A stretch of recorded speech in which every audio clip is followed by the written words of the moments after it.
Well, strongly anti-Brexit. We have been, yes, we have been. And that's had a significant negative impact on our business, which is really tough. So we sell so much beer in mainland Europe. We own and operate our own bars in France, in Germany, in Italy, in Holland.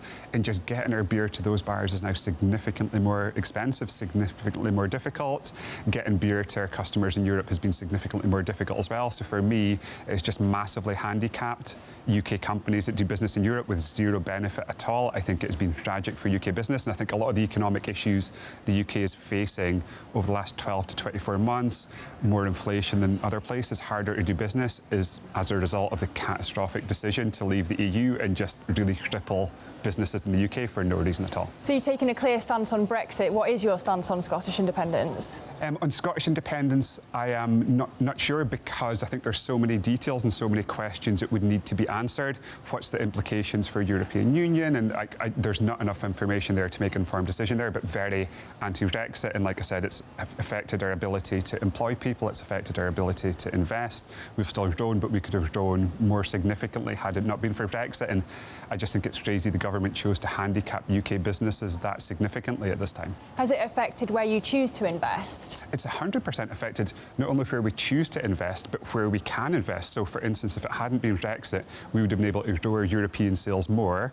Most of our beer for Europe is manufactured in the UK, more investment in the UK, more jobs created in the UK. As a consequence, we've now had to invest more in Australia, in Japan, in America because of Brexit. And you mentioned inflation. Food price inflation is a major concern for policymakers. Yes. How much has that affected you? Is it still affecting you? It's a huge issue, and we're lucky in that we do business in so many countries around the planet. The UK has been impacted more severely than anywhere else we do business. I think it's a direct consequence of two things. One, Brexit, and two, just the sheer incompetence we've seen from our leaders, unfortunately, over the last kind of 12 to 24 months, and the impact that's had in the kind of UK's economic viability. So really severe in the UK, and for instance, it costs me almost 40% more to make a case of beer now than it did 18 months ago.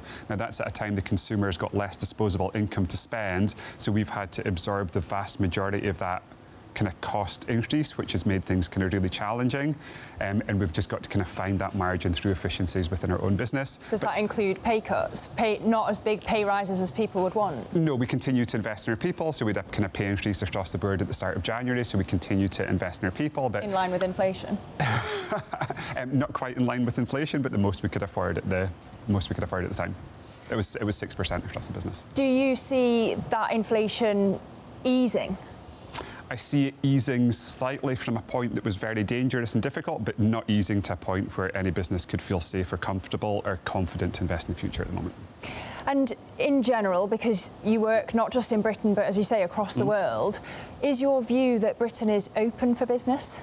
I think the UK is a very, very tough place to do business. And like I said, there's two things that's really, really hampered the UK. So I think Brexit has been so tough. And the UK is a decent-sized market, but not a massive market. So most UK firms depend on business, not just in the UK, but in Europe. So a handicapped UK firms, to the extent that they're now handicapped, is just such a crazy decision. It's had a massive negative impact. And just investors and confidence in UK markets and UK business post the catastrophic Trussonomics experiment, which was one of the craziest incompetent things I've ever seen. It's just had a huge negative impact as well. So I think UK is a very difficult place to invest in at the moment, and I think it's a very, very difficult place to do business.